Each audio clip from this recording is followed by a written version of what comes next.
अस्सलाम वालेकुम, welcome to our channel. कैसे हैं आप लोग? तो आज हम पार्ट 301 के फाइनल टर्म के एमसीक्यूज की प्रिपरेशन करेंगे।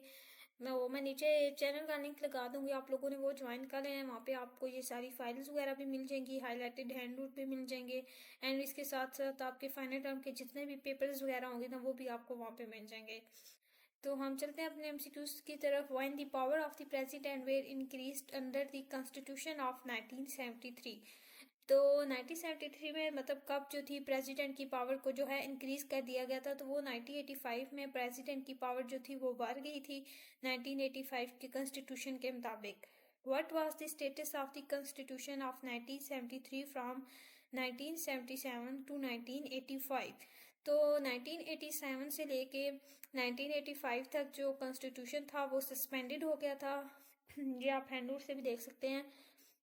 तो ये कॉन्स्टिट्यूशन मेकिंग है 1973 टू 1977 में जो कॉन्स्टिट्यूशन था वो ऑपरेशनल था, मतलब चल रहा था। एंड 1977 टू 1985 में ये सस्पेंड हो गया, मतलब ख़त्म हो गया, मार्शल लॉ लग गया था। फिर 1985 टू 1999 में ऑपरेशनल जो था ये दोबारा चल गया। मतलब ऑपरेशनल होता है तो मतलब जो काम रुका हुआ था वो दोबारा फिर चालू होगा, वो दोबारा चल गया। 1999 टू 2002 में ये फिर सस्पेंड हो गया एंड अभी जो है ये फिर चल रहा है 2002 ऑनवर्ड में ऑपरेशनल। ये आप लोगों ने सारी डेट्स के साथ। नेक्स्ट एमसीक्यू है, when did the second basic principle committee present it's final report. तो सेकंड बेसिक प्रिंसिपल कमेटी ने अपनी फाइनल रिपोर्ट इन दिसंबर 1952 में पेश की। And which of the following clarify the scope of power relationship among various institution with in the government and society. तो कौन जो है जो मतलब के जो सियासत है उसके दरमियान जो रिलेशनशिप है एंड उसकी पावर्स को डिफाइन करता है, तो वो कॉन्स्टिट्यूशन है जो सियासत की पावर्स को और उनके रिलेशंस को क्या करता है, डिफाइन करता है। How many seats were captured by Pakistan People Party in the general elections of 1970।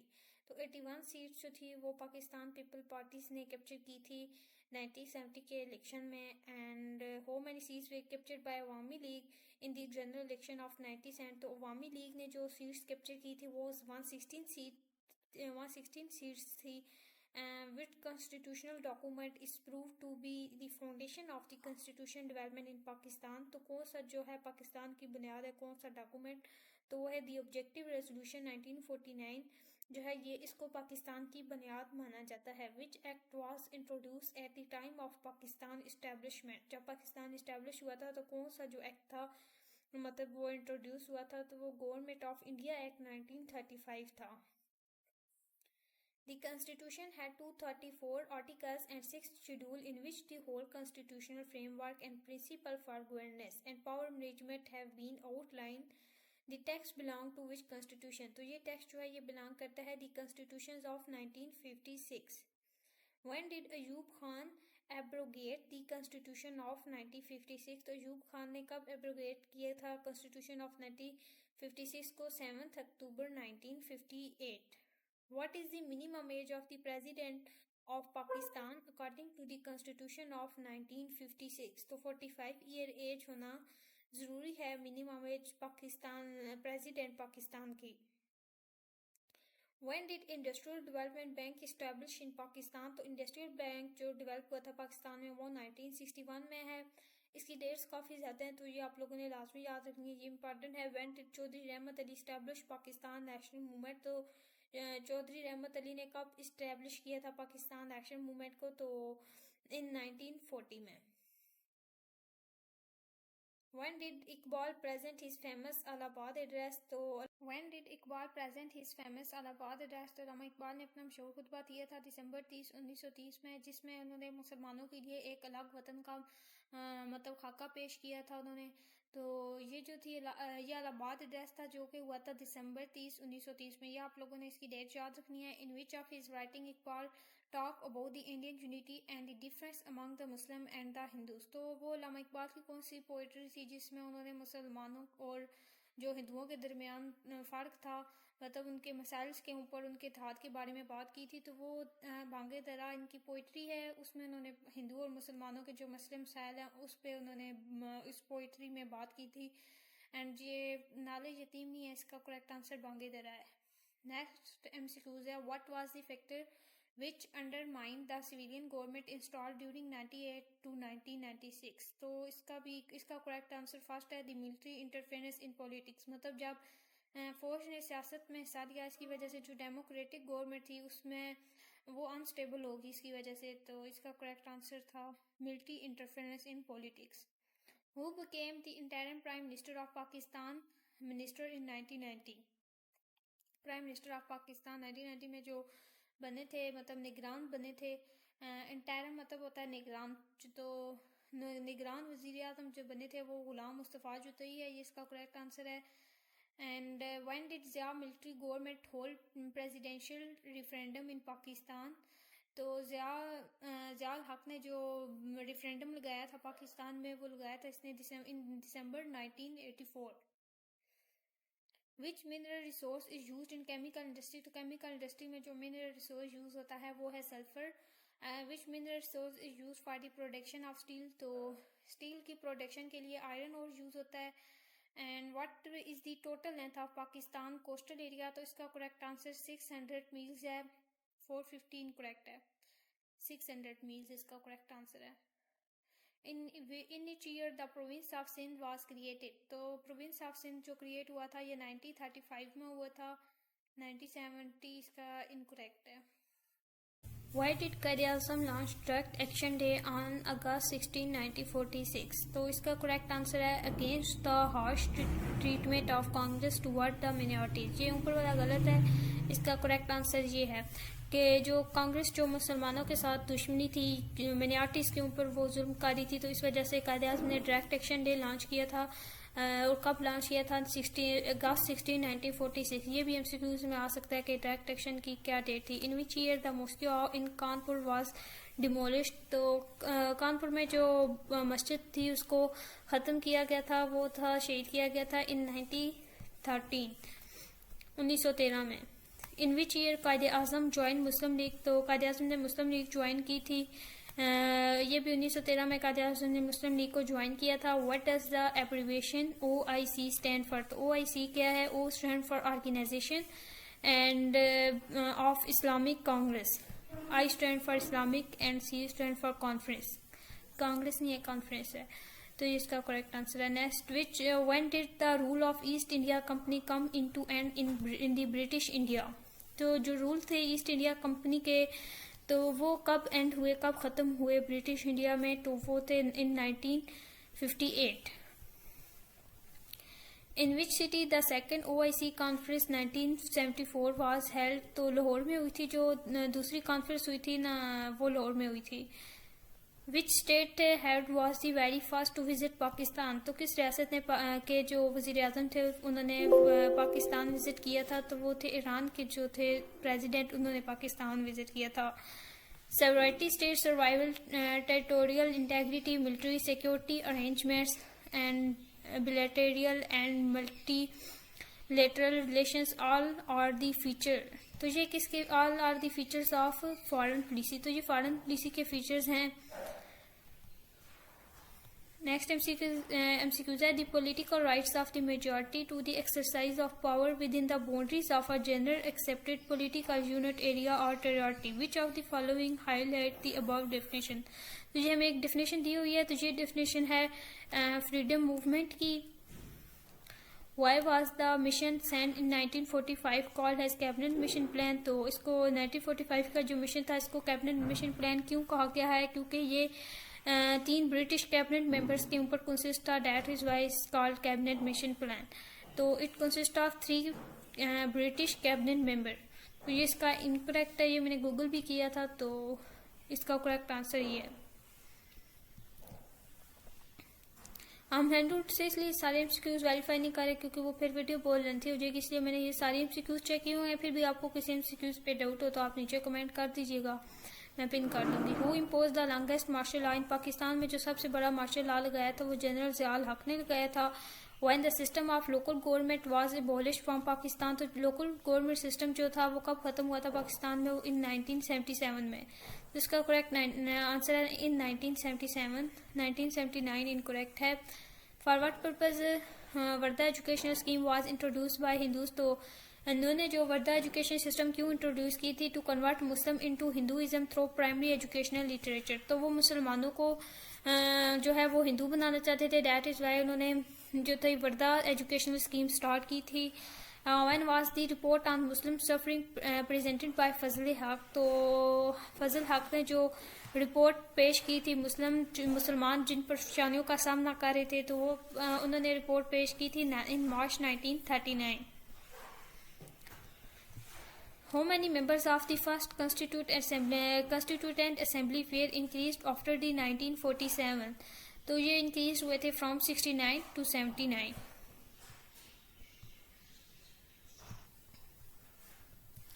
How many members of the first Constituent Assembly were increased after the 1947? तो ये फ्रॉम 69 to 79, ये इसका करेक्ट आंसर है। तो फर्स्ट कंस्टिट्यूटेंट असेंबली में जो इंक्रीज हुए थे मेंबर्स वो थे from 69 to 79। Second next MCQs, what was the basic objective of the appointment of Mountbatten as viceroy in 1947? तो इसका जो मेन ऑब्जेक्टिव था वो ये था कि ये विंड अप करना चाहता था ब्रिटिश रूल्स को इंडिया के अंदर। What literacy rate of Pakistan? तो इसका जो भी चल रहा है लिटरेसी रेट वो ऑलमोस्ट 60% है अकॉर्डिंग टू न्यू डेटा। तो फिलहाल यहाँ पे 46% इन्होंने दिया हुआ है, तो ये इसका करेक्ट आंसर है। तो मैं आपको यहाँ से भी चेक करा देती हूँ, हैंड आउट के अंदर से भी literacy.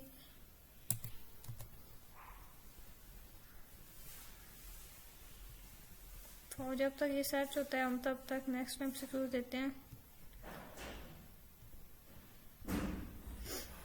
Next MCQ, what is mean by distance education? तो डिस्टेंस एजुकेशन का क्या मतलब है? Education through phone, education through post email, education through TV and internet, all of them. तो all of them correct answer है, क्योंकि अगर हम मोबाइल फ़ोन के ऊपर स्टडी कर रहे हैं तो ये भी एक डिस्टेंस एजुकेशन है। जैसे हमारी वीयू में हम ऑनलाइन स्टडी करते हैं तो ये एक डिस्टेंस एजुकेशन है।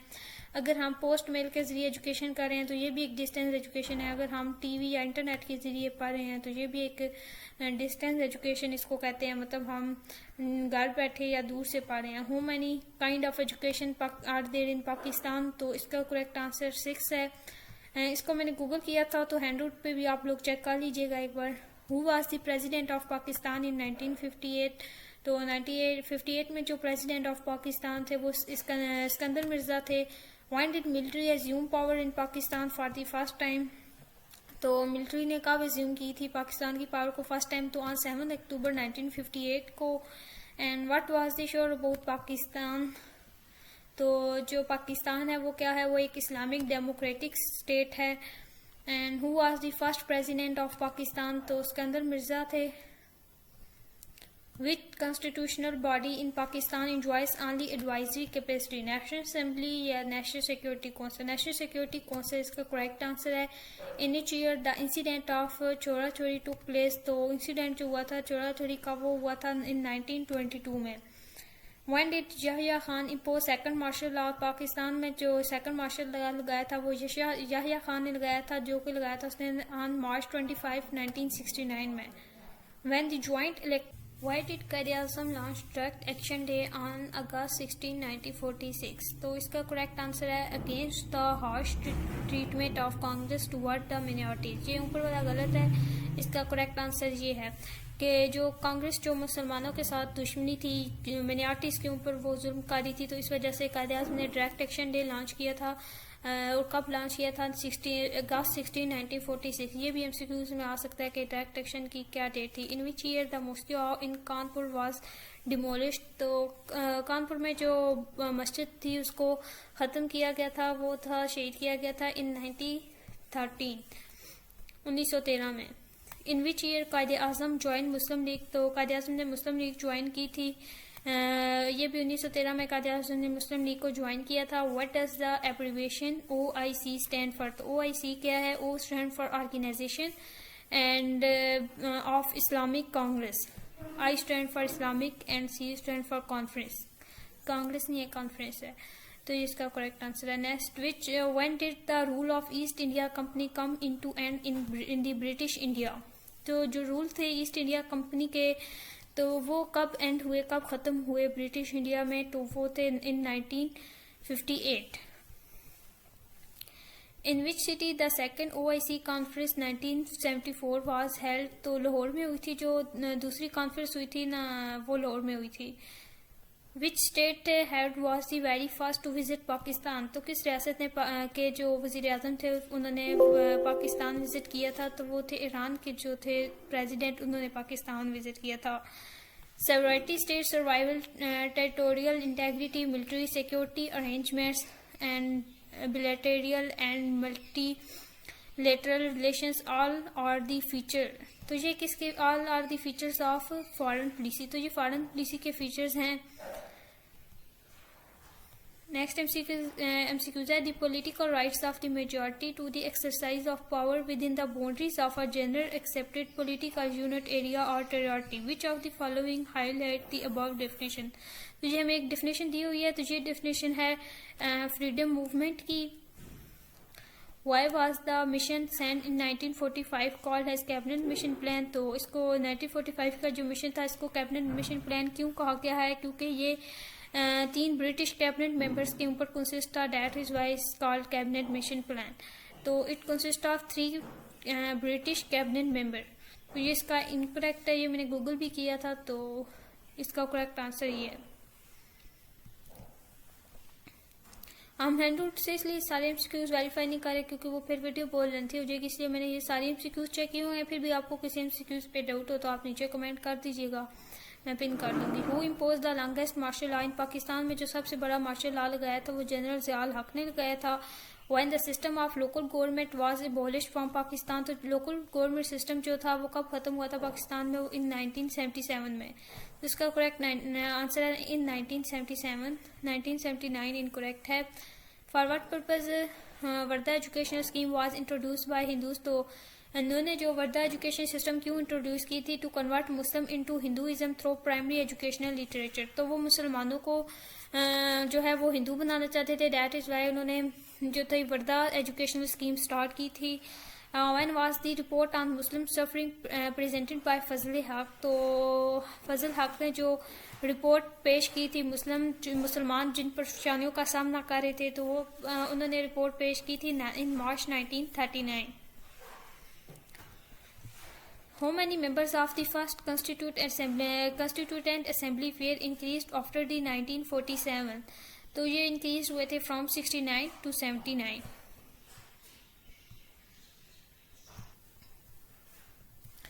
How many members of the first Constituent Assembly were increased after the 1947। तो ये फ्रॉम 69 to 79, ये इसका करेक्ट आंसर है। तो फर्स्ट कंस्टिट्यूटेंट असेंबली में जो इंक्रीज हुए थे मेंबर्स वो थे from 69 to 79।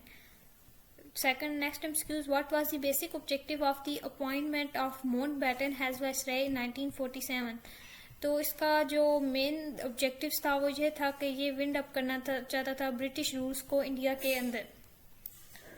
What literacy rate of Pakistan. तो इसका जो भी चल रहा है लिटरेसी रेट वो ऑलमोस्ट 60% है अकॉर्डिंग टू न्यू डेटा। तो फिलहाल यहाँ पे 46% इन्होंने दिया हुआ है, तो ये इसका करेक्ट आंसर है।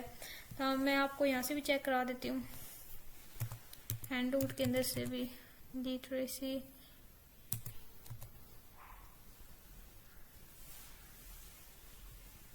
तो जब तक ये सर्च होता है हम तब तक नेक्स्ट एमसीक्यू देते हैं। नेक्स्ट एमसीक्यू है what is mean by distance education. तो डिस्टेंस एजुकेशन का क्या मतलब है, education through phone, education through post email, education through TV and internet, all of them. तो all of them correct answer है, क्योंकि अगर हम मोबाइल फ़ोन के ऊपर स्टडी कर रहे हैं तो ये भी एक डिस्टेंस एजुकेशन है। जैसे हमारी वीयू में हम ऑनलाइन स्टडी करते हैं तो ये एक डिस्टेंस एजुकेशन है। अगर हम पोस्ट मेल के ज़रिए एजुकेशन कर रहे हैं तो ये भी एक डिस्टेंस एजुकेशन है। अगर हम टीवी या इंटरनेट के ज़रिए पढ़ रहे हैं तो ये भी एक डिस्टेंस एजुकेशन इसको कहते हैं, मतलब हम घर बैठे या दूर से पढ़ रहे हैं। How many kind of education are there in Pakistan. तो इसका करेक्ट आंसर 6 है। इसको मैंने गूगल किया था, तो हैंडआउट पे भी आप लोग चेक कर लीजिएगा एक बार। Who was the president of Pakistan in 1958। तो 1958 में जो प्रेसिडेंट ऑफ पाकिस्तान थे वो सिकंदर मिर्ज़ा थे। When did military assume power in Pakistan for the first time. तो मिलिट्री ने कब एज्यूम की थी पाकिस्तान की पावर को फर्स्ट टाइम, तो ऑन 7 अक्टूबर 1958 को and what was the show about Pakistan.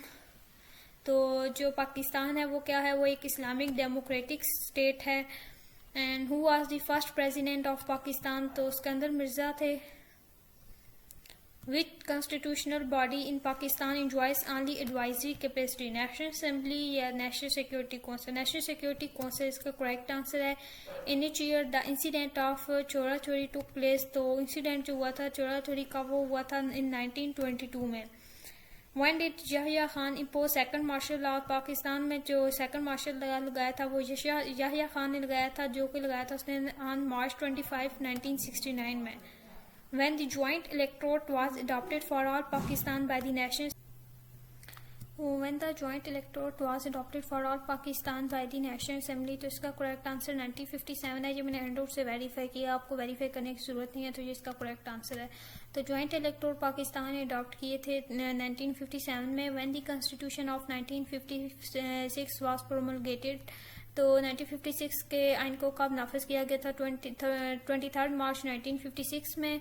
What does PAD stand for? PAD stand for Pakistan industrial development corporation. What is the main cause of low literacy rate in Pakistan, तो main वजह क्या है पाकिस्तान में लो literacy की? तो वो है पोवर्टी, मतलब गुर्बत, और शॉर्टेज ऑफ इकोनॉमिक रिसोर्सेज, मतलब इकोनॉमिक रिसोर्सेज की कमी की वजह से, या पुअर इंफ्रास्ट्रक्चर की वजह से। तो ये ऑल ऑफ देम जो है ये करेक्ट आंसर है।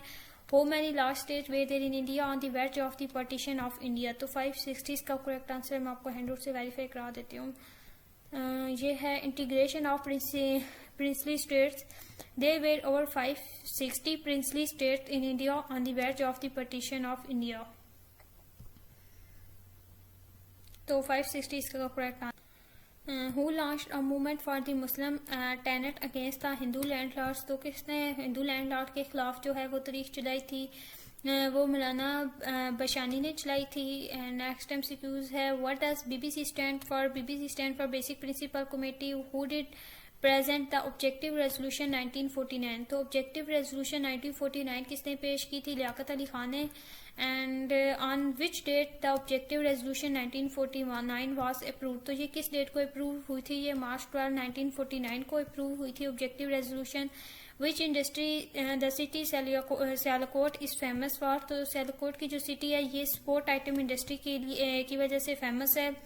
When did Iqbal deliver lecture on Islam in Aligarh, Hyderabad and madrasa? तो अल्लामा इकबाल ने जो डिलीवर किए थे लेक्चर इस्लाम के ऊपर इन 1928 में किए थे। नेक्स्ट ये इन्होंने पूरा पैराग्राफ दिया हुआ है। A Muslim intellectual who left a deep impact on history, he inspired Muslim of the subcontinent and beyond, he infused a moving spirit and industry. तो ये जो लाइन थी ये अल्लामा इकबाल ने कही थी।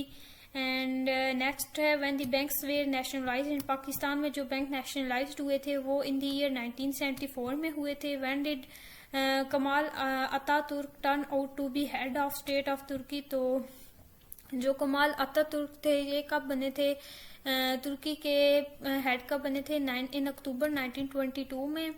When did the Ottoman Empire और खिलाफत उस्मानिया एंड इन तुर्की? तो ओटोमन एम्पायर और खिलाफत उस्मानिया कब एंड हुई थी तुर्की में? इन मार्च 1924। Who took the revenge of Jallianwala Bagh incident? Punjab sir Mitchell और डायर। तो ये जो था इसका रिवेंज लिया था, इसका बदला लिया था राम मोहम्मद आज़ाद सिंह ने।